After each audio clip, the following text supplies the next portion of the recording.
আসসালামু আলাইকুম, সবাই কেমন আছেন? আজকে আমি রান্না করব চিকেন বিরিয়ানি রাইস কুকারে।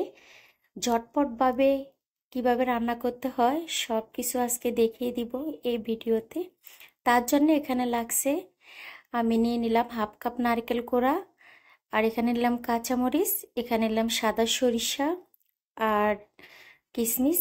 এখানে আমি পেঁয়াজ 3টে টুকরো করে রেখেছি, আর এখানে একটা টমেটো আমি টুকরো করে রেখেছি। আর এখানে চীনাবাদাম নিলাম, আর নিলাম আদাটা আমার বাটা নেই, তার জন্যে আমি টুকরো করে রেখেছি। এখন ব্লেন্ড করে নেব সব কিছু একসাথে। দিয়ে দিলাম বাদাম, আদা, আর এখানে দিলাম কিশমিশ আর সরিষা। বাদামটা কিন্তু আপনারা যে কোনো বাদাম নিতে পারেন, আমি এখানে চীনাবাদাম দিয়েছি দেশিটা।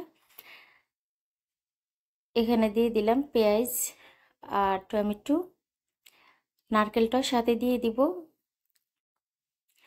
দিয়ে আমি একসাথে এখন ব্লেন্ড করে নেব। আর এখানে নিয়ে নিলাম আমি 2 কেজি ব্রয়লার চিকেন।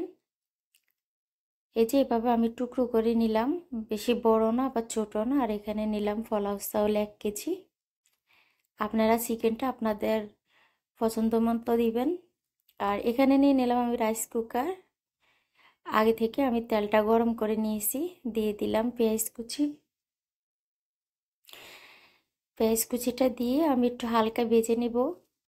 পেঁয়াজটা হালকা ভাজা হয়ে গেছে, এখন আমি যে একটা মশলা তৈরি করেছি সেটা দিয়ে দিব সবটা। এই যে দিয়ে দিলাম, দিয়ে একটু নেড়ে ছেড়ে দিয়ে দিব স্বাদ মতো লবণ। মশলার সাথে আমি কিন্তু 2 টেবিল চামচ রসুন বাটাও দিলাম। কাঁচামরিচ আমি 7-8টা দিলাম 2 টুকরো করে। এভাবে দিলে কিন্তু জালটাও আসে, ফ্লেভারটাও ভালো আসে। আজকে আমি হলুদ গুঁড়ো বা মরিচ গুঁড়ো দুটার একটা ব্যবহার করব না, তার জন্য আমি কাঁচামরিচ দিয়ে দিলাম। আর এখন একটু কষিয়ে নিয়ে তারপরে দিলাম রাঁধুনি রেডিমিক্স বিরিয়ানি মশলা।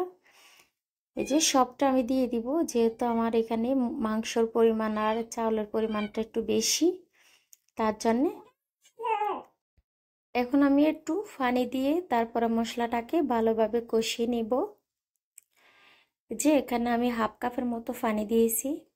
দিয়ে মশলাটাকে ভালোভাবে কষিয়ে নিব। যত মশলা কষাবেন ততই কিন্তু বিরিয়ানিতে স্বাদটা ভালো আসে। বিরিয়ানির মশলা বা রোস্টের মশলা এই দুটা কিন্তু আপনারা যত কষাবেন তত কিন্তু স্বাদটা ভালো আসে। মশলাটা এমনভাবে কষাতে হবে যাতে করে মশলার উপরে যে তেল ছেড়ে আসে। দেখুন তেল ছেড়ে আসছে। এখন কিন্তু আমার মশলাটা হয়ে গেছে। আমি দিয়ে দিব ধুয়ে রাখা যে চিকেনগুলো। দিয়ে আমি ভালোভাবে নেড়ে ছেড়ে দিব। এখানে আমি এক্সট্রা কোনো সস কোনো কিছু ইউজ করিনি, ঘরে থাকা উপকরণ দিয়ে আমি এই চিকেন বিরিয়ানি আজকে রান্না করব। এখন ঢাকনা দিয়ে দিব প্রায় 2-3 মিনিটের জন্যে। এই যে 2-3 মিনিট পর ফিরে আসলাম। যে নেড়ে ছেড়ে দিয়ে তারপরে আমি এখন দিয়ে দিব টক দই। টক দই এখানে আমি হাফ কাপ দিয়েছি। টক দই দেওয়ার কারণে কিন্তু মাংসটা খুলে যাবে না, মাংসটার ভিতরে কিন্তু সফট হবে, দ্রুত সিদ্ধ হবে, তার জন্য। আর দেখুন কতটা পানি উঠছে। মাংস কষানোর জন্য কিন্তু এক্সট্রা কোনো পানি দিতে হয়নি। আমি এই পানি দিয়ে মাংসটা কষিয়ে নিব। ঢাকনা দিয়ে প্রায় আরও 5 থেকে 7 মিনিট আমি রান্না করে নিলাম। এই যে দেখুন আমার কিন্তু মাংসতেও তেল ছেড়ে আসছে। আর আমি এখন দিয়ে দিব কিন্তু চাউলগুলো, কারণ মাংসটা আমি শুকাতে পারিনি। আমার একবার কারেন্ট চলে গেছে, তার জন্যে মাংসটা কিন্তু ঢাকনার ভিতরে থেকে সিদ্ধ হয়ে গেছে, পানিটা শুকাতে পারিনি। এখানে আমি টোটাল 6 বাটি পানি দিব। আর চাউল দিলাম আমি 4 বাটি, মানে 1 কেজি, বেশি দিব না।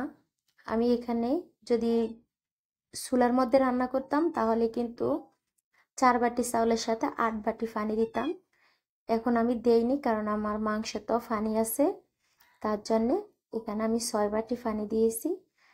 আর যেহেতু রাইস কুকার, সেটার জন্য আমি দমে রাখলে আমার কিন্তু বিরিয়ানিটা হয়ে যাবে, কোনো ভয় নেই। পানি কম হলো। ঢাকনা দিয়ে আমি প্রায় 10 মিনিটের মতো রান্না করছি। এখন কিন্তু আমি ঢাকনা সরিয়ে দিয়ে দিব ফ্লেভারের জন্য কাঁচামরিচ। সাথে দিব 4 টেবিল চামচ ঘি, আর দিয়ে দিব কেওড়া জল। আপনারা চাইলে গোলাপ জল দিতে পারেন। কেওড়া জলটা আমি এখানে এই যে 2 টেবিল চামচের মতো দিলাম। এখন চাইলে আপনারা সাথে আলু বোখারা দিতে পারেন। আমি আলু বোখারা আমার কাছে নাই, তার জন্য দেইনি।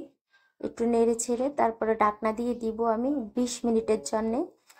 আর যেহেতু রাইস কুকার অটো, তার জন্য আমার কিন্তু নিচে যখন পানিটা শুকিয়ে যাবে তখন অটো আমার রাইস কুকারটা বন্ধ হয়ে যাবে।